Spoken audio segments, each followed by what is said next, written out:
Hello friends, welcome to another video. Friends, आज की video में हम Thai BL until we meet again के पार्ट 8 का स्टोरी एक्सप्लेनेशन करेंगे। तो फ्रेंड्स, वीडियो को पूरा देखिए ताकि आप कुछ भी मिस ना करें। और अगर आपने हमारे चैनल को अब तक सब्सक्राइब नहीं किया है तो कर लीजिए ताकि आप आने वाली वीडियोज़ की नोटिफिकेशन मिस ना करें। फार्म को खोया देख एम उसे डेजर्ट देखकर रेस्ट करने को कहती है तो फार्म चला जाता है। फार्म क्लास में आकर डेजर्ट टीम और मनाव को दे देता है और सिर झुकाकर बैठ जाता है। टीम और मनाव उसे देखकर कहते हैं कि फार्म आज वियर्ड लग रहा है। क्लास खत्म होने के बाद मनाव फार्म से पूछती है कि उसे आज क्या हुआ है। फार्म कहता है कि उसे कुछ भी नहीं हुआ है। मनाव जिद करने लगती है तो फार्म कहता है कि वो बस थोड़ा सा नर्वस है क्योंकि वो कुछ दिनों बाद अपने अंकल और ग्रैंडफादर से मिलने वाला है। तभी वहाँ पे डीन आ जाता है। टीम उससे पूछता है कि क्या वो फार्म से मिलने आया है। डीन हाँ कहता है। मनाव डीन से कहती है कि शायद फार्म आज किसी चीज़ के बारे में कुछ ज़्यादा ही सोच रहा है, इसीलिए वो क्लास में कॉन्सेंट्रेट भी कर नहीं पा रहा था और पूछने पर भी कोई जवाब नहीं दे रहा था। डीन फार्म से इसका कारण पूछता है तो फार्म कहता है कि ऐसा कुछ नहीं है। मनाव और टीम चले जाते हैं। फार्म और डीन शॉपिंग करने आते हैं। फार्म कहता है कि वो बड़ा फ्रिज चाहता है क्योंकि वो उसमें ज़्यादा डेजर्ट्स रखना चाहता है। डीन कहता है कि जब वो दोनों अपने घर में जाएंगे तो फार्म नया फ्रिज खरीद सकता है। फार्म पूछता है कि वो कौन से घर की बात कर रहा है। डीन कहता है कि वो उन दोनों के नए घर की बात कर रहा है जहाँ वो दोनों साथ रह सकें। फार्म शर्मा कर चला जाता है वहाँ से। फार्म और डीन बातें कर रहे होते हैं। डीन कहता है कि फार्म फ्यूचर में रेस्टोरेंट खोलना चाहता है तो इसके लिए उन्हें उसके फादर से पैसे लेने पड़ सकते हैं। फार्म कहता है कि रेस्टोरेंट वो खोलना चाहता है, इसके लिए डीन को पैसे लेने की क्या ज़रूरत है। डीन कहता है कि वो दोनों साथ में रहेंगे तो उन्हें एक दूसरे की हेल्प तो करनी ही चाहिए। डीन पूछता है कि कहीं ऐसा तो नहीं है कि फार्म उसके साथ रहना नहीं चाहता है। फार्म कहता है कि ऐसा कुछ नहीं है। डीन फार्म को आई लव यू कहकर कहता है कि वो फार्म के साथ रहना चाहता है तो ग्रेजुएशन के बाद वो उसके साथ रहे। फार्म ये सुनकर रोने लगता है और कहता है कि डीन तो ये ऐसे कह रहा है जैसे वो उसे शादी के लिए प्रपोज कर रहा हो। डीन कहता है कि वो यही कर रहा है। फार्म ये सुनकर चौंक जाता है। डीन उसका हाथ पकड़ के कहता है कि फार्म की माँ यूएस में रहती है और वहाँ पे सेम सेक्स मैरिज लीगल है तो वो दोनों वहाँ जाके शादी कर सकते हैं। फार्म ये सुनकर कहता है कि ये कोई छोटी सी बात नहीं है तो वो इतनी आसानी से ना कहे इसे। डीन कहता है कि वो मजाक नहीं कर रहा है, इसीलिए अगर उनके बीच सब कुछ ऐसा ही रहा तो ग्रेजुएशन के बाद वो उससे ये सवाल दोबारा पूछेगा। दोनों खाने लगते हैं। रात में फार्म टीवी देखते वक्त शॉपिंग बैग में से कुछ ले रहा होता है, तभी उसे बैग में सेफ्टी प्रिकॉशन किट मिलता है। फार्म डीन को आता देख अपना हाथ पीछे कर लेता है। डीन पैकेट देखकर पूछता है कि क्या उसे पता चल गया है इसके बारे में। फार्म डीन से पूछता है कि उसने ये क्यों खरीदा है। डीन पूछता है कि क्या उसने इसके बारे में हेल्थ एजुकेशन में नहीं पढ़ा है कि ये कितना ज़रूरी है। डीन फार्म के क्लोज आने लगता है तो फार्म उठकर जाने के बहाने ढूंढने लगता है पर डीन उसे टिकल करने लगता है। फार्म डीन से कहता है कि वो उससे बहुत प्यार करता है तो डीन कहता है कि वो भी उससे बहुत प्यार करता है। डीन फार्म को किस करता है। अब स्टोरी पास्ट में आती है। कृत को पता चलता है कि इनकी तबीयत खराब है तो वो उसके लिए मेडिसिन लेके आता है पर तभी वो इनको कॉर्न के साथ देखकर स्माइल करता है। कॉर्न इनको मेडिसिन खिला रहा होता है। अब स्टोरी प्रेजेंट में आती है। अगली सुबह डीन उठकर फार्म के लिए ब्रेकफास्ट लाने जाता है। फार्म जब शावर लेकर आ जाता है तो डीन आ चुका होता है।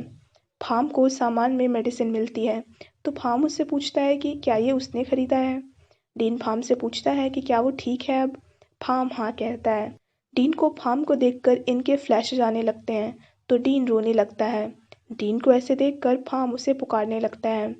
डीन फार्म को हक करके कहता है कि वो उसे कभी भी छोड़कर ना जाए। फार्म कहता है कि वो उसे छोड़कर कहाँ जा सकता है जबकि वो तो उसी का है। अब स्टोरी पास्ट में आती है। कॉर्न के फादर कॉर्न को उसकी और इनकी पिक्चर दिखाकर कहते हैं कि वो किसी भी लड़की को डेट कर सकता है पर वो किसी लड़के को डेट ना करे। कॉर्न कहता है कि ये उसकी लाइफ है और वो जो चाहे वो कर सकता है और वैसे भी वो कुछ गलत नहीं कर रहा है, इसीलिए उन्हें उससे रोकने का हक नहीं है। कॉर्न के फादर कहते हैं कि वो ऐसा नहीं कर सकता। कॉर्न कहता है कि वो उसे रोक नहीं सकते हैं।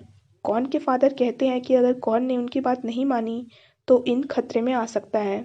कॉर्न अकेले रूम में होता है तो उसका भाई कृत वहाँ पे आता है। यहाँ पे आप लोग कंफ्यूज मत होना क्योंकि इनके फ्रेंड का नाम सोमकृत है और उसे सब प्यार से कृत बुलाते हैं, पर कॉर्न के भाई का नाम सिर्फ कृत है तो दोनों अलग अलग इंसान हैं, एक नहीं है। कॉर्न का भाई कृत उसे कहता है कि उसे कॉर्न और इनके बारे में पता है और उसे ये भी पता है कि उसके फादर चाहते हैं कि कॉर्न उसका बिजनेस संभाले। कॉर्न का भाई कृत कहता है कि कॉर्न वही करे जिससे उसे खुशी मिलती है, उनके फादर का बिजनेस वो संभाल लेगा। कॉर्न ये सुनकर कहता है कि वो तो पुलिसमैन बनना चाहता था ना। कॉर्न का भाई कृत कहता है कि वो ऐसा नहीं कर पाएगा क्योंकि उनके फादर को पुलिस बिल्कुल पसंद नहीं है। कॉर्न कहता है कि उनके फादर का बिजनेस इलीगल है, तो वो इसमें इन्वॉल्व ना हो और अपना ड्रीम जॉब ज़रूर पूरा करे और उसके छोटे भाई कार्ड का भी ध्यान रखे। कॉर्न का भाई कृत कहता है कि कॉर्न भी अपनी खुशी के बारे में ज़रूर सोचे। अब स्टोरी प्रेजेंट में आती है। फार्म अपने कज़न का वेट कर रहा होता है। फार्म को नर्वस देखकर डीन उसे कहता है कि अगर फार्म को वहाँ पे डर लगे तो वो उसे तुरंत कॉल कर दे, वो उसे लेने आ जाएगा। डीन फार्म को कहता है कि अगले ब्रेक में वो दोनों फार्म की माँ से मिलने यूएस जाएंगे। इस बारे में उसने फार्म की माँ और अपने पेरेंट्स से भी बात कर ली है और उसके पेरेंट्स और आन भी उनके साथ जाना चाहती है। फार्म ये सुनकर खुश हो जाता है। फार्म कहता है कि उसके कज़न को आने में कुछ ज़्यादा ही वक्त लग रहा है। डीन कहता है कि अगर उसे बहुत ज़्यादा लेट हुआ तो वो उसे लेके चला जाएगा। तभी पीछे से सिन आकर कहता है कि वो तो यहाँ पे कब से आ चुका है, पर उन दोनों को बात करता देख वो उसे डिस्टर्ब नहीं करना चाहता था। डीन उससे पूछता है कि क्या वो फार्म का कज़न है। सिन हाँ कहता है। डीन बाय बोलकर चला जाता है। सिन फार्म को चौंका देख कहता है कि उसे भी ये उसी दिन पता चला था जिस दिन फार्म से वो पहली बार लिफ्ट में मिला था। फार्म कहता है कि इसका मतलब सिन ही उसकी माँ का स्पाई है। सिन कहता है कि अगर वो उसे बता देता कि वो कौन है तो डीन उसके साथ कुछ भी नहीं कर पाता। सिन फार्म से पूछता है कि क्या डीन उसके साथ अच्छे से बिहेव करता है। फार्म हाँ कहता है। फार्म सिन से पूछता है कि सिन के फादर कैसे इंसान हैं। सिन बताता है कि उसके फादर एक पुलिसमैन थे पर अब वो रिटायर हो चुके हैं। वो थोड़े स्ट्रिक्ट ज़रूर हैं पर वो अपनी फैमिली से बहुत प्यार करते हैं। डीन सॉन से मिलने आता है। सॉन को जब पता चलता है कि फार्म सिन का कज़न है तो वो चौंक जाता है। डीन उससे पूछता है कि क्या उसे ये नहीं पता था। सॉन मना करता है। डीन सॉन से पूछता है कि सिन का सरनेम क्या है। सॉन उसे बताता है कि उसका सरनेम अरिया सकुल है। डीन ये सुनकर चौंक जाता है। अब स्टोरी पास्ट में आती है। इन कौन के पीछे पड़ा होता है तो कौन उससे पूछता है कि क्या वो नहीं जानता कि वो कौन है। इन कहता है कि उसे पता है कि उसका नाम कौन अरिया सकुल है। अब स्टोरी प्रेजेंट में आती है। डीन ये याद करके डर जाता है क्योंकि फार्म के ग्रैंडफादर और कौन के फादर एक ही इंसान है। अब स्टोरी पास्ट में आती है। फार्म का जब जन्म होता है तो फार्म के फादर कार्ड उसका नाम फार्म रखते हैं। अब स्टोरी प्रेजेंट में आती है। फार्म के अंकल कृत उसे देखकर कहते हैं कि फार्म बिल्कुल अपनी माँ की तरह दिखता है। कृत फार्म से कहता है कि वो लास्ट टाइम उससे उसके फादर के फ्यूनरल में मिला था पर उस वक्त उन्होंने बात नहीं की थी। फार्म कहता है कि उसकी माँ ने उसे उसकी फादर की फैमिली के बारे में कभी भी कुछ नहीं बताया है, इसीलिए उसे कुछ भी नहीं पता है। कृत कहता है कि शायद ऐसा इसीलिए है क्योंकि कार्ड अपने फादर को बहुत हेट करता था, इसीलिए उसने शादी के बाद अपना सरनेम चेंज करके फार्म की माँ का सरनेम रख लिया था। फार्म पूछता है कि उसके फादर अपने फादर से इतना हेट क्यों करते थे। कृत कहता है कि फार्म के ग्रैंडफादर के कारण कार्ड ने उस इंसान को खो दिया जिसकी वो बहुत ज़्यादा रिस्पेक्ट करता था। फार्म कहता है कि उसकी माँ ने उसे बताया था कि उसका नाम उसके अंकल ने रखा है। कृत कहता है कि उसने सिर्फ फूम का नाम रखा है, फार्म का नाम तो उसके बड़े भाई ने रखा है जिसकी डेथ काफ़ी यंग एज में हो गई थी। अब स्टोरी पास्ट में आती है। कॉर्न एक कैंडी को पकड़ कर देख रहा होता है तो उसका छोटा भाई कार्ड उससे पूछता है कि ये उसे किसने दिया है। कॉर्न बस इतना कहता है कि ये उसे उसके स्पेशल पर्सन ने दिया है। कॉर्न उससे पूछता है कि क्या उसका होमवर्क कंप्लीट हो गया। कार्ड कहता है कि उसे उसके फैमिली के नाम का मतलब लिखना है पर उन तीनों भाइयों के नाम के से ही स्टार्ट होते हैं जो कि काफ़ी एम्बैरेसिंग है। कार्ड कहता है कि वो अपने बच्चों के नाम के से बिल्कुल नहीं रखेगा। कौन कहता है कि अगर कार्ड का बेटा हो तो वो उसका नाम फार्म रखे क्योंकि उसका मतलब हिम्मत होता है। ये सुनकर कृत कहता है कि फिर तो कार्ड को अपने दूसरे बेटे का नाम फूम रखना होगा। कार्ड कहता है कि वो ये दोनों नाम तो बिल्कुल नहीं रखेगा क्योंकि दोनों ही नाम पी से स्टार्ट होते हैं। तीनों मस्ती मजाक करने लगते हैं। अब स्टोरी फार्म के जन्म के दिन आती है। कार्ड के फादर बाहर से ही फार्म को देखकर जाने लगते हैं तो कृत उन्हें अंदर जाने को कहता है पर उसके फादर कहते हैं कि कार्ड उससे इतना हेट करता है कि उसने अपना सरनेम तक बदल लिया तो वो अंदर जाके क्या करेंगे। अब स्टोरी प्रेजेंट में आती है। डीन फार्म को मैसेज करके पूछता है कि वो कहाँ पे है। फार्म कहता है कि वो सिन के घर जा रहा है। डीन कहता है कि वो वहाँ पे आ रहा है तो फार्म उसका इंतज़ार करे पर तब तक फार्म सिन के घर आ चुका होता है। सिन फार्म को अंदर लाकर कहता है कि फार्म चाहे तो यहाँ पे घूम सकता है। सिन ये कहकर बाहर चला जाता है। सिन आकर अपने फादर कृत से पूछता है कि उसके बड़े भाई का नाम क्या था। तो कृत कहता है कि उसके बड़े भाई का नाम कॉर्न था। सिन पूछता है कि कॉर्न की मौत का कारण क्या था। कृत उसे कुछ भी नहीं बताता है। तो सिन कहता है कि कहीं वो इसीलिए तो नहीं छुपा रहा है क्योंकि कॉर्न ने सुसाइड किया था। कृत कहता है कि उसे पता है कि सिन कॉर्न और इनके बारे में पता लगा रहा था। कृत पूछता है कि उसके पास ये दोनों नाम आए कहाँ से थे। सिन कुछ नहीं कहता है। कृत कहता है कि कॉर्न इनसे बहुत प्यार करता था पर उनके पेरेंट्स इस बात के खिलाफ थे। उसने ये उसे कभी इसीलिए नहीं बताया क्योंकि वो नहीं चाहता था कि सिन अपने ग्रैंडफादर को हेट करे। फार्म को स्टडी रूम में कॉर्न की बुक मिलती है जिस पर कॉर्न का नाम लिखा होता है। फार्म को वहाँ पे एक फ़ोटो बुक भी मिलती है जिसमें उसके फादर और कॉर्न की फ़ोटो मिलती है। फार्म को कॉर्न याद आने लगता है। फार्म को वहाँ एक बॉक्स मिलता है जिसमें उसे कॉर्न और इनकी फ़ोटो मिलती है तो फार्म ये देखकर रोने लगता है। फार्म को उस बॉक्स में गन मिलती है जिससे कॉर्न और इन ने खुद को शूट किया था।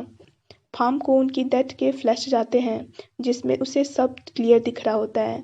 फार्म गन और रूम कीज लेकर वहाँ से चला जाता है। कॉर्न के फादर को आन कॉल करके कॉर्न और इनके पुनर्जन्म के बारे में बताती है। कॉर्न के फादर को स्टडी रूम में कॉर्न का बॉक्स खुला मिलता है तो वो कॉर्न की फ़ोटो उठाने लगता है पर तभी कृत वहाँ पे आ जाता है और उन्हें फ़ोटो उठाकर देता है। थोड़ी देर बाद सिन उन्हें आके बताता है कि मेड ने उसे बताया है कि फार्म गन लेके कहीं गया है।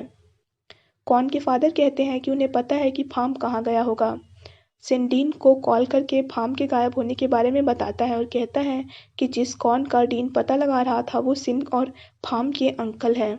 ये सुनकर डीन फार्म को कॉल करके पूछता है कि वो कहाँ पे है। फार्म रोते हुए कहता है कि वो उनके घर में है। ये कहकर फार्म कॉल कट कर देता है। अब स्टोरी पास्ट में आती है। कॉर्न इनको उनका नया अपार्टमेंट दिखाने लाता है।